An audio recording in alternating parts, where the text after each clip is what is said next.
வணக்கம் உறவுகளே, நான் தான் கௌரி பேசுகிறேன். இன்றைய வீடியோவில் சுவையான சாம்பார் எப்படி சமைப்பது என்று பார்க்க போகிறோம். வாங்க பார்க்கலாம். இந்த சாம்பாரை சாதம், இட்லி, தோசை, வடை என எதனுடனும் சுவையாக பரிமாறலாம். முதலில் 4 3 கப் மைசூர் பருப்பு, 1/4 கப் துவரம் பருப்பு எடுத்துக்கொள்ளுங்கள். பருப்பை 3 தடவை நன்றாக கழுவி 1 கப் தண்ணீரில் அரை மணி நேரம் ஊற வைத்து எடுத்துள்ளேன். இந்த கப்பால் தான் பருப்பு அளந்தெடுத்தேன். உங்களுக்கு விருப்பமான கப்பாலே நீங்கள் எடுத்துக்கொள்ளலாம். சாம்பாருக்கு தேவையான காய்கறிகளை பார்ப்போம். டைக்கான், லோக்போக், முள்ளங்கி, கேரட், தக்காளி மற்றும் பூசணிக்காய் நன்றாக கழுவி சிறிய துண்டுகளாக கட் பண்ணி சேர்த்துள்ளேன். சாம்பாருக்கு மரக்கறி நிறைய சேர்க்கக்கூடாது. அடுத்து ஒரு பெரிய வெங்காயத்தை நறுக்கி வைத்துள்ளேன். அத்துடன் 3 பச்சை மிளகாயும் ஒரு முழு பூண்டையும் தயார் செய்து சேர்த்துள்ளேன். அடுத்து 1/4 கப் முட்டைக்கோஸ் நன்றாக கழுவி பொடியாக்கி அதையும் சேர்த்துள்ளேன். இப்போது ஒரு தேக்கரண்டி உப்பும் 1 கப் தண்ணீரும் சேர்த்து கொள்ளுங்கள்.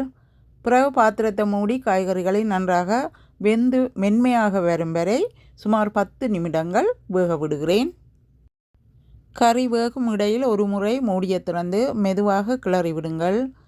இதனால் கறி பொங்கி வெளியிலே ஊற்றாமல் இருப்பார். பிறகு மீண்டும் தொடர்ந்தும் வேக விட வேணும் கறியாய். 10 நிமிடம் கழித்து மூடியை திறந்து சிறிதளவு பெருங்காயத்தூளை சேர்த்து கொள்கிறேன். இது சாம்பாருக்கு நல்ல மணமும் சுவையுமா இருப்பார். மரக்கறி வகைகள் சமைக்கும்போது பெருங்காயம் சேர்ப்பது செரிமானத்திற்கு உதவும். இப்போது ஒரு தேக்கரண்டி மஞ்சள் தூளையும் ஒரு மேசைக்கரண்டி கௌரி கிச்சன் சாம்பார் பொடி ஹோம்மேட் தயாரிப்பு சேர்த்து கொள்கிறேன். 1 நிமிடம் எல்லாவற்றையும் நன்றாக கிளறி விடுங்கள். பிறகு 1/4 கப் புளி தண்ணீர் கரைத்து வைத்திருக்கிறேன், அதையும் சேர்த்து கொள்கிறேன். புளி தண்ணீர் நன்றாக கலக்கும் வரை மெதுவாக கிளறி விடுங்கள். பிறகு மூடியால் மூடி 5 நிமிடங்கள் மேலும் கொதிக்க விடுங்கள். மறுபடியும் 5 நிமிடங்கள் கழித்து மூடியை திறந்து கெட்டியான தேங்காய் பால் 1/4 கப் சேர்க்கிறேன். ஒரு தேக்கரண்டி உப்பு திரும்பவும். தேங்காய்பால் உங்களுக்கு விரும்பின மாதிரி சேர்த்து கொள்ளலாம். தேங்காய்பாலும் உப்பும் சேர்த்ததன் பிறகு இப்போவும் 1 நிமிடம் கிளறி விடுகிறேன். இப்போ உப்பு புளி பார்க்கிறேன், பார்த்துட்டு மறுபடியும் மூடி விடுகிறேன். 5 நிமிடங்கள் மறுபடியும் மூடிவிட்டு குக் பண்ணுகிறேன். எல்லாமே சேர்த்து 20 நிமிடங்களுக்கிட்ட சாம்பாரை குக் பண்ணி எடுக்க வேணும். இப்போ சாம்பார் மறுபடியும் ஓப்பன் பண்ணியிருக்கிறேன். சாம்பார் ரெடி ஆகிட்டார். இப்போ இந்த சாம்பாருக்கு ஒரு தாளிப்பு செய்ய போகிறேன். சாம்பாரை எப்போதும் மிதமான தீயில் தான் சமைக்க வேண்டும். அப்போது தான் பருப்பு காய்கறிகள் நன்றாக வெந்து சாம்பாரின் சுவை இன்னும் சிறப்பாக இருக்கும். பருப்பும் காய்கறி வகைகளும் நன்றாக வெந்ததின் பிறகுதான் தூள் வகைகளை சேர்க்க வேண்டும். இப்போது கறிக்கு தேவையான வெங்காயத்தை தாளிக்க போகிறேன். வாங்க இப்போ தாளிப்பை எப்படி செய்வது என்பதை பார்ப்போம். இப்போது அடுப்பை அணைத்துவிட்டு சாம்பாரை மூடி வைக்கிறேன். அடுத்து தாளிப்பை தயார் செய்வோம். முதலில் ஒரு தேக்கரண்டி வெந்தயத்தை சேர்த்து மிதமான தீயில் மணம் வரும் வரை லேசாக வறுத்து கொள்கிறேன்.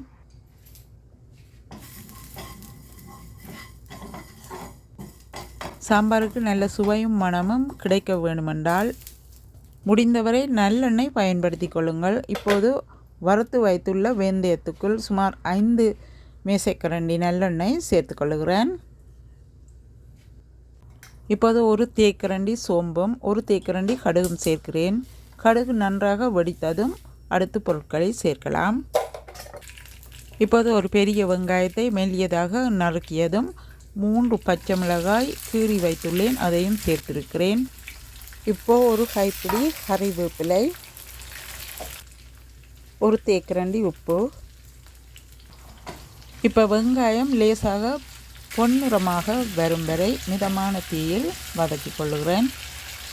இப்போது ஒரு தேக்கரண்டி இடித்த சிவப்பு மிளகாய் தூள்களை சேர்க்கிறேன். 1 நிமிடம் மட்டும் நன்றாக வதக்கி பிறகு அடுப்பில் இருந்து இறக்கி கொள்ளுகிறேன்.